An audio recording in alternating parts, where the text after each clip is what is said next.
Going into this game, man, it was us versus everybody. Right? When I say everybody, it's everybody, all of whatever. Everybody, the naysayers, the doubt, right? Everybody. Everybody know how it is playing up here. You can never leave it into the refs' hands. But I mean, the whole world see, man, like what it is. We knew it was going to be us against the refs going into this game. You're a veteran today. Yes, the tape says so.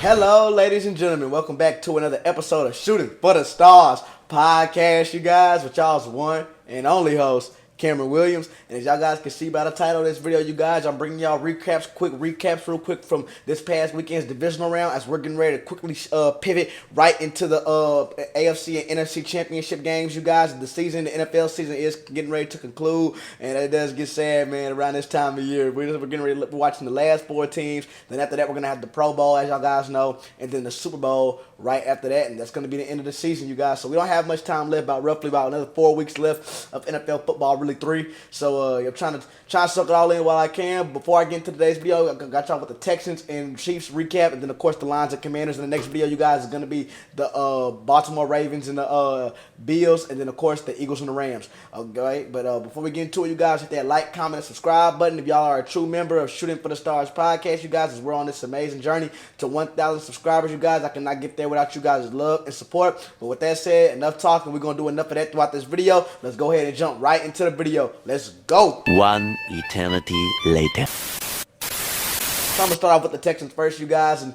as we all know, I'm going to...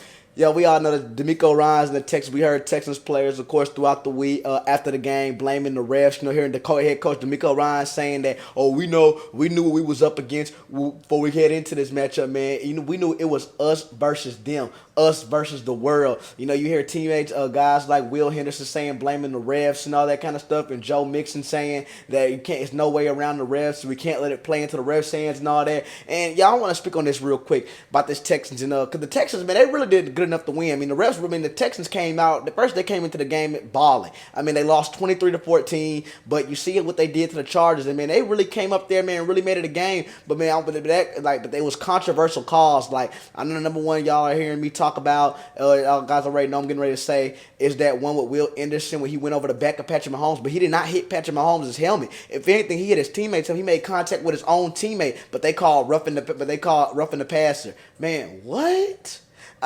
And y'all, here's the reality about this league, okay? Like, sometimes it's gonna be, the better quarterbacks. For those who don't know, unfortunately, it's not right. It's just what it is, okay? With those that really watch the game, I'm pretty sure have a pretty strong idea about that. I mean, the better quarterbacks, the best signal callers, they get the calls. They get more calls. They get calls that we know how many times have we seen, quarterbacks we've seen quarterbacks get absolutely, hammered or drilled or pushed in the back or pushed late out of bounds and all that kind of stuff, and no call. But when it's Patrick Mahomes, he gets it. When it was Tom Brady, he got it. That's just how it goes. Why does it go that way? I don't know if it's because Taylor Swift's the fan over there. They got Taylor Swift. They're back-to-back champions, and I don't know what it is. Or if they see Patrick Mahomes as the next young prodigy, which he is, not taking nothing away from him, and he is that dude. But, man, now it's starting to seem like, man, with Mahomes' game, man, it's like he's starting to now troll. He's starting to now play with, like, metal defenses now because he knows he's going to get calls favored this way. Like that one play when Patrick Mahomes was running late out of bounds. I believe y'all heard Troy Aikman say it. Man, on the those who watched the live commentary. I mean, he literally walked his way out of bounds, walked just so he can get pushed, and they're going to call push, and they're going to call another flag for that. Like, what? I mean, it's like when you watch the Chiefs, man. It's just that one team, and no matter what you do, you literally have to play almost perfect. And any mistake, and I mean any mistake that you make, you're gonna lose the ball game. And for the Texans' sake, and the thing for the Texans is that, man, they didn't really even make no mistakes when you're talking about on the field wise. When you're talking about in between the white lines, the Texans really didn't make no mistakes. They didn't throw no turnover. They didn't have no fumble. It did take them a while to get some a touchdown. They didn't come till late in the third quarter where Joe Mixon took that had that long rushing, y'all. Had that long rush. But, man, that I believe it was like 50-yard rushing touchdown Joe Mixon had. But the point is, though, man, it's things you got to play dang near perfect. I mean, you got to play dang near perfect. You can't touch them. It's a certain way you got to hit Patrick Mahomes. When you hit him, don't throw him to the ground. Just wrap him up and let him go. Because they're going to call all that stuff. And he's just going to get some stuff that other signal callers are not going to call. But as far as for the Texans, though, man, again, their second year in a row with a second-year head coach and a second-year quarterback in C.J. Stroud, man. They did it once again. They got back to the divisional round, but we all know that's 2 years back in the second round. Now I know they're ready to advance now, but, man, they had it calling for them, man. They had it coming for them. Once again, I mean, the Texans, for me, they just really have to find, they really just have to stay healthy, honestly. The Texans really have to stay healthy because this time last year, they didn't have Tank Dell. It was Nico Collins. The personnel the Texans sent out there this past Saturday against the Kansas City Chiefs was arguably almost really the exact same personnel they had last year in the second round against Baltimore around this time of year, okay? Y'all guys are seeing what I'm saying? They didn't have Stephon Diggs, who they traded for. They didn't have Tank Dell again, got injured, ironically, against the Kansas City Chiefs in the regular season. So we just got to see them really all together. I believe this Texas team, man, is the real deal. Like I said, they played them close, but you can just tell emotions got underneath them. And, when you're having calls and when you know that nothing's going your way, specifically with the refs, it kind of makes it tough to stay mentally checked in as a player. But the Texans, once again, for a young team, had a phenomenal season. I mean, I'm not taking nothing away from them. Just build off this year. They didn't go out in the wild card like the Steelers did, so they got back to the same spot. So you can't be mad with that. They just have to really just stay healthy. I think that's the main thing when he was to stay healthy. I mean, their defense, man, they had a great defense all year long, like fantastic, all world. So don't want to take that away from them, man. But as far as for the Chiefs, win and repeat, congratulations to them. Patrick Mahomes is now 7-0 in the divisional round now, you guys. And he's going to be ready to play. And here's another fun fact, too. And Patrick Mahomes, this is year 8 for him. In all 8 years in the National Football League Patrick Mahomes has played, he has never not played in the AFC Conference Championship game. He's always been to the AFC. He's always made it to the AFC. Almost kind of like y'all know like how Mike Tomlin in 8 years has not gotten past the wild, has not won the wild card, has not gotten past the first round. Well, same thing. Well, vice versa for Patrick Mahomes. Since he's joined the Chiefs, since his rookie start, he's always the least he's made. It was to the AFC Championship game, which is the game before the Super Bowl. He does not know what it's like to get his season ended in the wild card. He doesn't know what it's like to get his season ended in the divisional round. All he knows is Super Bowls and championship games, conference championships. That's pretty impressive. That's one heck of a stat. So congratulations to him. I tip my cap off to him for his greatness and his successes he's had. And as far as for the Texans, man, they're going to be all right. Keep y'all heads up, Houston. The fact that y'all got this far again, back-to-back year shows, y'all know fluke shows, y'all have y'all guy in C.J. Stroud. And ironically, for y'all to get this far again, really, throughout the regular season, at least statistically, they didn't really look as good as they did their first year. So I tip my cap off to that Houston Texans team, man. They're going to be back. They're a young team. They're hungry. So, but now I'm getting ready to pivot over to the Lions and Commanders game, which was a thriller. I'm going to see y'all there. Let's go. One eternity later. So as we all know, the Washington Commanders pulled off the absolute biggest upset probably of the weekend last week, taking out the Detroit Lions, which was the number 1 seed. The Detroit Lions were favored by, I believe, 9.5 points. It was 9.5 spread, I believe, something like that. And the Lions didn't even cover. No, they didn't cover. Lions didn't even win. They got sent home. They lost to the Washington Commanders. Jayden Daniels led Washington Commanders 45-31. And man, first, man, like I said, that Washington Commanders team, you guys, they were not a team who, matter of fact, you guys, tell you guys what, if anybody would have told me, hey, man, Cam, I got something to tell you, Cam. What's up, man? Man, Cam, give me the Washington Commanders to be playing in the NFC Conference Championship game, Cam, and by the end of the year for a ticket to go to the Super Bowl. You know what I would have told that person? I would have said, man, get out of here, man. You don't know nothing about no football, man. Get out of here. You don't know nothing. You're not. Washington with a rookie quarterback? Yeah, Washington with a rookie quarterback. Look how silly we look now. That team right there, tip my cap off to Jayden Daniels.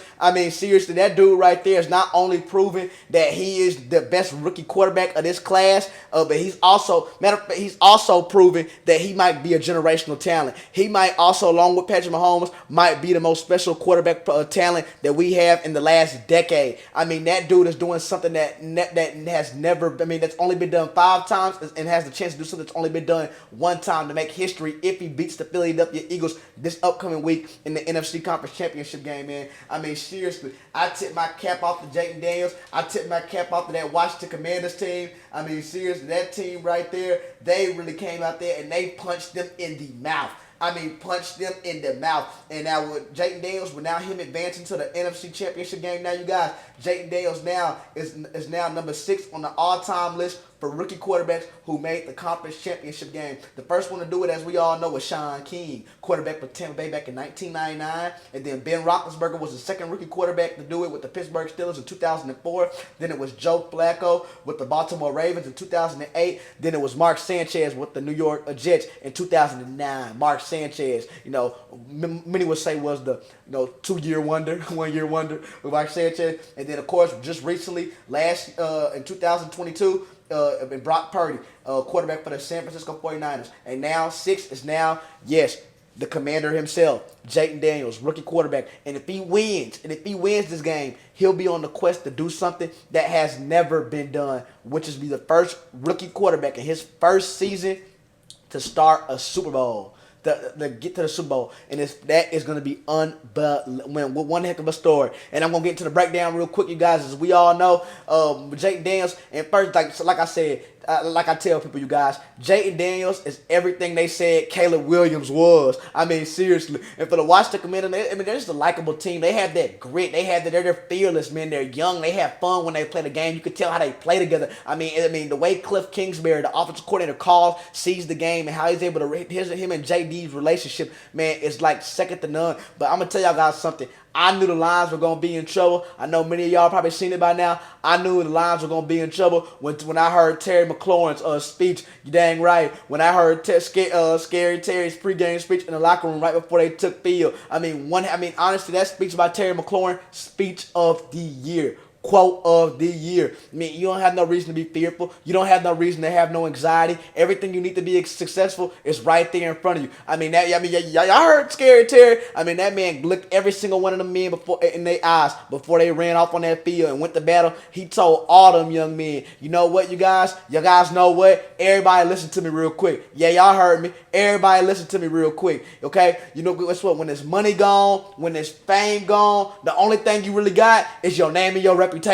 What they gonna say about your name? What they gonna say about your reputation? What they gonna say when they turn on that film? I know what they gonna say about me. I'ma ride out. They gonna say we some dogs. Listen to Scary Terry. Listen to Terry McLaurin. But listen here. When there's money gone, when there's fame gone, the only thing you really got is your name and your reputation. What they gonna say about your name?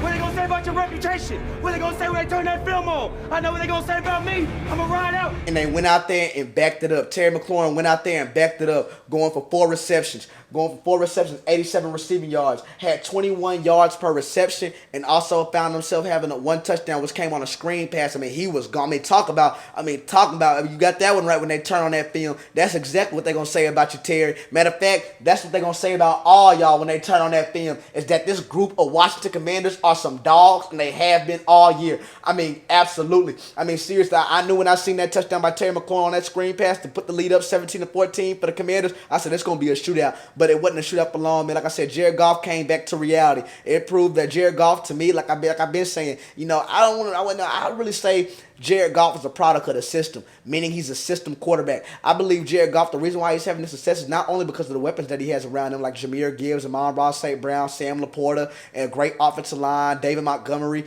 Jameson Williams. The list goes on and on for Jared Goff and the weapons that surround him. And also, kudos to Jahmyr Gibbs, too. Seriously. I mean, he was my favorite line to watch. I mean, it seems like when that young man touches the rock, it seems like that man is a threat to take it all the way. But you got sent home. But yeah, I just didn't feel that way. And of course, the Lions are going to be in some trouble now, because now we're getting ready to figure out how good this Lions team now really are, because they lost both their coordinators. They lost Aaron Glenn, who was the defensive coordinator for them, lost him to the Jets, and then Ben Johnson, offensive coordinator, arguably should have been a head coach last year, decided to do one more year as an OC over there underneath Dan Campbell in Detroit. He took the Chicago Bears job, joining Caleb Williams and company. So we're going to see how he resurrects that team. I think it's going to be good. Young coach, young quarterback. That should mesh pretty well. But the Lions, man, I said that this could have been a thing because of the bye. But, y'all, I just don't see this bye week as something really too good. I mean, the Lions, think about it. The Lions, this is the team that we were talking about they started the year spoiling everybody. I mean, they were,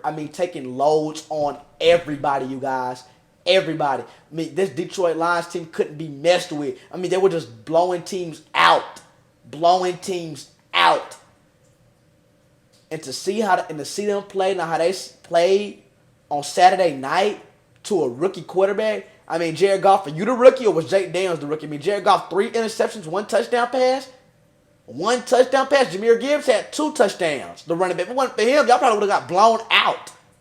I mean, seriously, threw 2 touchdowns to the same guy, threw a pick 6. I knew that was over. I knew that game was over. I mean, and honestly, I kind of knew the Lions were running out of tricks. Think about it.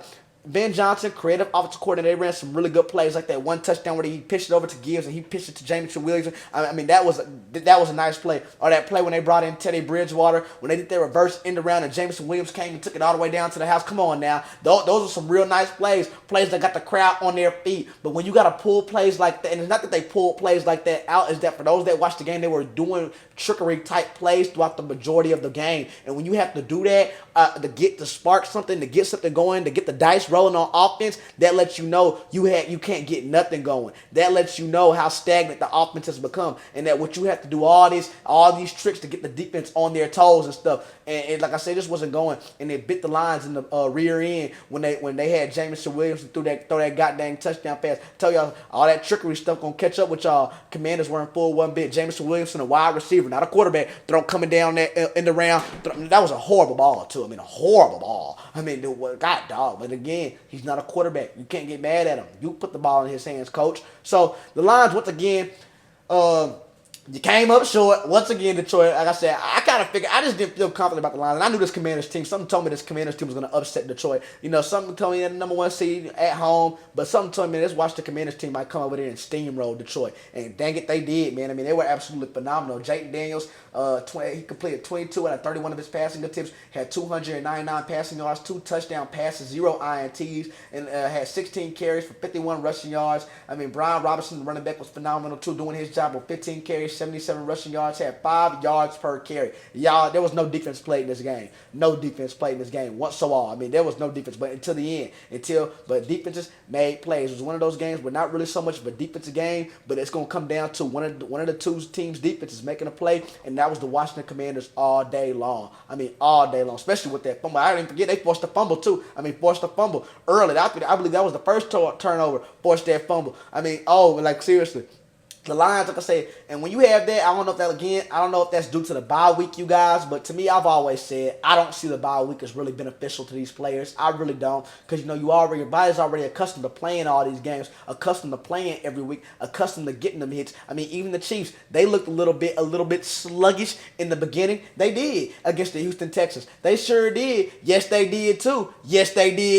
I mean, they looked a little bit sluggish a little bit, and then they rallied up because they're the Kansas City Chiefs, and really the refs rallied them up, and they were able to overcome, but not Detroit though, man. You really seen the effects of them 22, 23 days off that they had. It's better just to go ahead and play, because in the playoffs, you got to beat everybody to get to the big game anyway, so you might as well go ahead and play 3 weeks, wild card, divisional round, conference championship game. Because that 1 week off, man, I mean, you could tell the Commanders came in there with momentum. They came off beating Tampa Bay. Now they feeling good. Now they feel all they need is that 1 win on the road. We know the old saying, all we need is 1. Now we feel like we can beat anybody. Now we feel like we unstoppable. Y'all guys are seeing what I'm saying, and yeah, and rightfully so, man. And they were. I tip my cap off, and I'm going to be giving y'all guys already know, stay tuned. I'm going to be giving y'all guys a preview for this week, AFC and NFC Conference Championship games, as I'm going to be getting into, of course, the Commanders and the Eagles game, which is going to be a good one. That's going to be an NFC East clash, a divisional game, and then, of course, the Buffalo Bills and the Kansas City Chiefs, man. It's going to be a good one. Josh Allen and Mahomes again. I cannot wait. Y'all guys stay tuned for those uploads, and y'all guys also let me know what y'all want to hear next, you guys. I'm going to be happy to bring it all to you guys, and y'all guys let me know what y'all want to hear next on another episode, and I'll see y'all also on another episode on Shooting for the Stars podcast, you guys, with y'all's one and only host, Cameron Williams.